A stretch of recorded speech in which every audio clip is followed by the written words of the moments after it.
प्यारे बच्चों नमस्कार। स्वागत है आप सभी का आपके अपने चैनल गोल्डन पाठशाला में। दोस्तों, राष्ट्रीय आय एवं योग्यता आधारित छात्रवृत्ति परीक्षा के लिए सामाजिक विज्ञान की क्लास में आज हम लोग पढ़ेंगे सल्तनत कालीन संस्कृति और दक्षिण भारत के राज्य।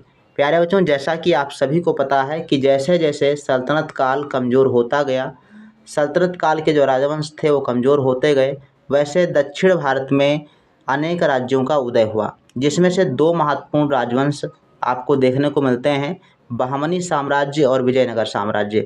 तो इन दोनों टॉपिक से आपके प्रश्न पूछे जाते हैं। इसके अलावा सल्तनत काल में बहुत सारी समाज में कुरीतियाँ आडंबर व्याप्त हो गए थे। उनको सुधारने के लिए बहुत सारे समाज सुधारक पढ़ने को मिलते हैं, जैसे कबीरदास हैं, दादू संत रैदास और महाराष्ट्र में चैतन्य महाप्रभु। इसके अलावा गुरु गोविंद सिंह, गुरु नानक देव, इन्होंने समाज सुधारने का काम किया। तो इन सभी टॉपिक्स से जो भी महत्वपूर्ण प्रश्न हैं आपकी परीक्षा में बनने वाले, वो इस वीडियो में लिए गए हैं। वीडियो को लास्ट तक ज़रूर देखिएगा। साथ में पिछले वर्षों में आए हुए प्रश्न भी हमने लिए हैं। तो आइए देखते हैं और प्रश्नों को हल करते हैं। साथ में उससे संबंधित जो भी आपके नए सवाल बनने वाले हैं उन पर भी चर्चा करते हुए हम लोग चलेंगे। तो बच्चों, कॉपी और कलम लेकर आप बैठें। क्वेश्चन को आप नोट करते हुए वन लाइनर के रूप में चलेंगे। प्रश्न नंबर 1 है, हम्पी किसकी राजधानी थी? 2009 में बच्चों ये प्रश्न आया था। बहमनी साम्राज्य, विजयनगर राज्य, मालवा, जौनपुर। तो हम्पी किसकी राजधानी थी? इसका बच्चों सही आंसर हो जाएगा विजयनगर राज्य की राजधानी क्या थी? तो हम्पी थी। इसके बाद है क्वेश्चन नंबर 2, आदि ग्रंथ गुरु ग्रंथ साहिब का संकलन किसने किया था? 2013 में बच्चों आया हुआ प्रश्न है। गुरु अर्जुन देव, गुरु तेग बहादुर, गुरु नानक देव या गुरु गोविंद सिंह। तो इसका बच्चों राइट आंसर हो जाएगा गुरु गोविंद सिंह ने जो है आदि ग्रंथ या गुरु ग्रंथ साहिब का संकलन किया था। और ये बच्चों सिख धर्म का एक पवित्र ग्रंथ है, धार्मिक ग्रंथ है। और गुरु गोविंद सिंह जो है ये सिख धर्म के 10वें गुरु थे। इन्होंने गुरु ग्रंथ साहिब में कुछ सिद्धांत, कुछ नियम जोड़ करके और इसको जो है अंतिम रूप दिया था। इसलिए आदि ग्रंथ गुरु ग्रंथ साहिब के लेखक इन्हीं को माना जाता है। तो राइट आंसर आपका डी ऑप्शन बच्चों हो जाएगा। क्वेश्चन नंबर 3 है, शुद्ध अद्वैतवाद का प्रतिपादन किया था? 2018 में आया हुआ प्रश्न बच्चों है। रामानुज, माधवाचार्य, श्रीकांताचार्य या वल्लभाचार्य। तो सही जवाब बच्चों है डी ऑप्शन, वल्लभाचार्य ने जो है शुद्ध अद्वैतवाद का जो है प्रतिपादन किया था। क्वेश्चन नंबर 4 है, संगीत यंत्र तबला का प्रचलन किसने किया था? 2018 की परीक्षा में आया हुआ प्रश्न है। तानसेन, बैजू बावरा, अमीर खुसरो, आदिल शाह। तो संगीत यंत्र तबला का प्रचलन किया था बच्चों अमीर खुसरो ने। सी ऑप्शन बच्चों सही जवाब हो जाएगा। और ये अलाउद्दीन खिलजी के दरबारी कवि थे। ये हमने पिछली वीडियो में इसको पढ़ा था। क्वेश्चन नंबर 5 है, सिख धर्म की स्थापना किसने की थी? तो यहाँ पर स्थापना होगा, और स्थापना किसने की थी? गुरु अंगद, गुरु गोविंद, गुरु नानक या गुरु अर्जुन। तो 2021 में जो है पूछा गया प्रश्न बच्चों है, और इसका राइट आंसर है गुरु गोविंद सिंह ने सिख धर्म की स्थापना की थी। क्वेश्चन नंबर 6 है, बहमनी वंश का संस्थापक कौन था? इम्पोर्टेंट प्रश्न है। बहमनी वंश का संस्थापक कौन था? 2024 में प्रश्न पूछा गया था, जो पिछले वर्ष पेपर हुआ था। फिरोज शाह बहमनी, हसन गंगू, महमूद गमा, कृष्णदेव राय। तो राइट आंसर बच्चों हो जाएगा इसका हसन गंगू, जिसको बहमन शाह के नाम से भी जाना जाता है। ठीक, तो इसको आप ध्यान रखेंगे। हसन गंगू ने बहमनी वंश की स्थापना की थी, और हरिहर बुक्का ने विजयनगर साम्राज्य की स्थापना की थी। आगे हम लोग पढ़ेंगे। लिखा है कि विजयनगर की स्थापना किसने की थी? भोज, कृष्णदेव राय, हरिहर और बुक्का, मोहम्मद तुगलक। तो हरिहर और बुक्का इन दो भाइयों ने विजयनगर साम्राज्य की स्थापना की थी। हुआ ऐसे था कि जैसे मोहम्मद बिन तुगलक अपने तीनों जो योजनाएं थी उनकी फ्लॉप हो गई, और उनका जो साम्राज्य था वो कमज़ोर पड़ता गया। तो इन्होंने जो है अपने आप को स्वतंत्र घोषित कर दिया था। ये दोनों राज्य अलग अलग स्वतंत्र हो गए थे। इसके बाद है प्रश्न नंबर 8, तालीकोटा का युद्ध कब हुआ था? ये बच्चों प्रश्न वेरी वेरी इंपॉर्टेंट है, आप इसको ज़रूर नोट कर लें। वेरी वेरी आईएमपी प्रश्न है। तालीकोटा का युद्ध बच्चों हुआ था 1565 ईस्वी में। डी ऑप्शन बच्चों इसका सही जवाब हो जाएगा। क्वेश्चन नंबर 9 है, विजयनगर की राजधानी कहाँ थी? अब यहाँ पर ऑप्शन आप पढ़िए, मदुरई, गोलकुंडा, बीजापुर, हस्तिनावती। अब कोई भी ऑप्शन आपको नहीं मिल रहा है, जबकि पहला प्रश्न हमने यही पढ़ा था। तो विजयनगर साम्राज्य की राजधानी बच्चों है हस्तिनावती। ठीक, हम्पी का पुराना नाम है हस्तिनावती, इसलिए यहाँ पर पुराना नाम दे दिया। तो डी ऑप्शन बच्चों सही जवाब है, हस्तिनावती विजयनगर राज्य की राजधानी थी। पुर्तगाली डोमिंगो पायस किसके दरबार में आया था? हरिहर बुक्का, हसन गंगू, कृष्णदेव राय, इनमें से कोई नहीं। तो बच्चों कृष्णदेव राय के शासनकाल में पुर्तगाली डोमिंगो पायस भारत आया था। बच्चों विजयनगर साम्राज्य का सबसे प्रतापी, सबसे प्रमुख राजा था वो कृष्णदेव राय था। क्वेश्चन नंबर 11 है, मार्को पोलो नाम का इटालियन यात्री भारत कब आया था? 1288, 1285, 1295 या 1280? तो 1288 ईस्वी में मार्को पोलो भारत आया था, जो कि इटालियन मतलब इटली का रहने वाला यात्री था। क्वेश्चन नंबर 12 है, कृष्णदेव राय के दरबार में अष्ट दिग्गज कौन थे?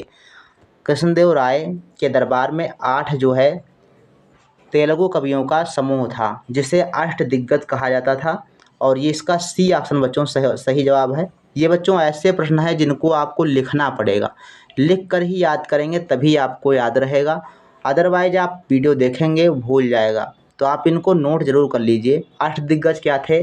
8 तेलुगु कवि थे जो कृष्णदेव राय के दरबार में रहते थे। क्वेश्चन नंबर 13 है, विजयनगर साम्राज्य किस नदी के तट पर स्थित था? नील नदी, कृष्णा नदी, कावेरी नदी या तुंगभद्रा नदी?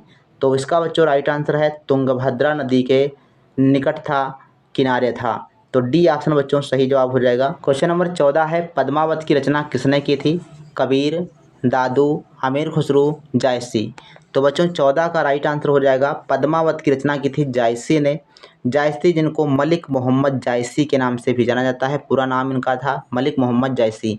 पद्मावत रचना काफ़ी इंपॉर्टेंट है, और ये आपको हाई स्कूल या 9th में इसके कुछ अंश पढ़ने को मिलेंगे, इंटर में भी आपको देखने को मिलेगी, तो काफ़ी इंपॉर्टेंट है, आप इसको ज़रूर याद रखेंगे। अमीर खुसरो की जो पहेलियाँ हैं, मुकरियाँ हैं, वो काफ़ी चर्चित हैं। इसके अलावा कबीरदास जी ने बहुत सारे दोहे लिखे हैं, मतलब लिखे नहीं हैं, कहे हैं, उनका संकलन जो है बीजक नामक ग्रंथ में किया गया है। इसके बाद है, कबीरदास किस परमात्मा को मानते थे? शैव, वैष्णव, निराकार या साकार? तो कबीरदास जी निराकार ब्रह्म को मानने वाले थे। सी ऑप्शन बच्चों सही जवाब इसका हो जाएगा। कबीरदास जी ने निराकार परम ब्रह्म की स्तुति की है, उनकी जो है उपासना की है। क्वेश्चन नंबर 16 है, गुरु नानक का जन्म कहाँ हुआ था? वेरी वेरी इंपॉर्टेंट क्वेश्चन है बच्चों, ध्यान रखिएगा। अजमेर, ननकाना साहिब, कश्मीर, गुजरात? तो इसका बी ऑप्शन बच्चों सही है, गुरु नानक देव जिन्होंने सिख धर्म की स्थापना की थी, इनका जन्म हुआ था बच्चों पंजाब के तलवंडी नामक ग्राम में। पंजाब के तलवंडी नामक ग्राम में 1469 ईस्वी को इनका जन्म हुआ था। तो ये सन भी आप ले सकते हैं, और बाद में इन्होंने जो है सिख धर्म की स्थापना की थी, और यहाँ पर ननकाना साहिब स्थान होगा जहाँ पर इनका जन्म हुआ था। क्वेश्चन नंबर 17 है, कबीरदास की रचनाओं का संकलन किस नाम से है? पद्मावत, बीजक, विनय पत्रिका या पृथ्वीराज रासो? तो इसका बच्चों सही जवाब है बीजक, बी ऑप्शन सही जवाब है। पद्मावत आप जान ही गए हैं किसकी रचना है, जायसी की है। विनय पत्रिका तुलसीदास की है, और पृथ्वीराज रासो रचना ये बच्चों चंद्रबरदाई की है, काफ़ी इंपॉर्टेंट है। इसके अलावा सल्तनत काल में बीसल देव रासो आपको नरपतनाल की मिल जाएगी, लिख लीजिए। क्वेश्चन नंबर 18 है, ख्वाजा मोइनुद्दीन चिश्ती कहाँ से संबंधित थे? आगरा, दिल्ली, अजमेर या पंजाब? तो ये प्रश्न तो पिछली वीडियो में देखा गया था। सी ऑप्शन आपका बच्चों सही जवाब हो जाएगा, अजमेर। क्वेश्चन नंबर 18 के बाद 19 नंबर प्रश्न है, अलाउद्दीन हसन बहमन शाह ने किसे अपनी राजधानी बनाई थी? अब ये जो है प्रश्न काफ़ी इम्पोर्टेंट है, और यहाँ पर कुछ नहीं है, बस यहाँ पर इसका नाम ध्यान रखना है, अलाउद्दीन हसन बहमन शाह। इसे ही हसन गंगू कहा जाता है, हसन गंगू। तो हसन गंगू ने अपनी राजधानी किसे बनाया था? तो हसन गंगू ने अपनी राजधानी गुलबर्गा को बनाया था। सी ऑप्शन आपका सही जवाब हो जाएगा। क्वेश्चन नंबर 20 है, हम्पी किस साम्राज्य का अवशेष है? अर्थात हम्पी किस साम्राज्य का भाग था पहले? तो वो अवशेष हो गया अब जो मिला है, तो विजयनगर साम्राज्य का था। हम्पी विजयनगर साम्राज्य की राजधानी हुआ करती थी। क्वेश्चन नंबर 21 है, तेलुगु भाषा का प्रसिद्ध ग्रंथ अमुक्तमाल्यद किसकी लिखी थी? बहुत इंपॉर्टेंट प्रश्न है बच्चों, और ये लिखा था कृष्णदेव राय ने। कृष्णदेव राय ने जो है अमुक्तमाल्यद नामक तमिल भाषा में ग्रंथ लिखा था, और ये बच्चों तमिल और संस्कृत भाषा के विद्वान थे कृष्णदेव राय। क्वेश्चन नंबर 22 है, निम्नलिखित में से किस शासक ने हम्पी में विट्ठल स्वामी मंदिर का निर्माण कराया था? तो विट्ठल स्वामी मंदिर का निर्माण कृष्णदेव राय ने कराया था। डी ऑप्शन सही जवाब हो जाएगा। क्वेश्चन नंबर 23 है, प्रसिद्ध विरूपाक्ष मंदिर कहाँ स्थित है? गोलकोंडा, हम्पी, गुजरात, अहमदाबाद। तो ये बच्चों हम्पी में है। बी ऑप्शन सही है। क्वेश्चन नंबर 24 है, प्रसिद्ध मीनाक्षी मंदिर कहाँ है? गोलकोंडा, कोलकाता, मदुरई या गुजरात। तो मीनाक्षी मंदिर है बच्चों मदुरई में। सी ऑप्शन सही जवाब हो जाएगा। क्वेश्चन नंबर 25 कहता है कि निम्न में से किस युद्ध के पश्चात विजयनगर साम्राज्य के युग का अंत हो गया था, अर्थात वो नष्ट हो गया था, खत्म हो गया था? तो तराइन का प्रथम युद्ध, तराइन का पानीपत का द्वितीय युद्ध, तालीकोटा का युद्ध या पानीपत का प्रथम युद्ध। तो तालीकोटा का जो युद्ध हुआ था इसके पश्चात विजयनगर साम्राज्य का अंत हो गया था। तराइन का प्रथम युद्ध आप सभी को याद होगा, हमने आपको पढ़ाया था। तराइन का जो युद्ध है वो 1191 ईस्वी में हुआ था, जिसमें पृथ्वीराज चौहान और मोहम्मद गौरी के बीच में ये युद्ध हुआ था, जिसमें पृथ्वीराज चौहान जीत गए थे। पानीपत का जो दूसरा युद्ध था ये बच्चों हुआ था 1556 ईस्वी में, अकबर और हेमू के मध्य। ये आगे हम लोग पढ़ेंगे इसको। पानीपत का प्रथम युद्ध बाबर और इब्राहिम लोदी के बीच में हुआ था, जिसमें बाबर की विजय हुई थी और इब्राहिम लोदी हार गया था, और इसी हार के साथ सल्तनत काल का अंत हो जाता है। तो इन सभी ऑप्शन से आप जो है याद रखेंगे। क्वेश्चन नंबर 26 है, निम्न में से चार मीनार कहाँ स्थित है? तो चार मीनार आप सभी को पता होगा हैदराबाद में है। सी ऑप्शन सही जवाब हो जाएगा। क्वेश्चन नंबर 27 है कि फ्रांसीसी यात्री अब्दुल रज्जाक ने किसके शासनकाल में विजयनगर की यात्रा की थी? तो बच्चों कृष्णदेव राय आपका राइट आंसर हो जाएगा, बी ऑप्शन। क्वेश्चन नंबर 28 है, सल्तनत काल के अधिकांश अमीर एवं सुल्तान किस वर्ग के थे? तो सल्तनत काल में जो सुल्तान थे, जो राजा थे और जो अमीर वर्ग के लोग थे वो तुर्क हुआ करते थे। ए ऑप्शन सही जवाब हो जाएगा। 29 नंबर प्रश्न है, सल्तनत काल में भू राजस्व का सर्वोच्च अधिकारी था? पटवारी, रावत, चौधरी या मलिक?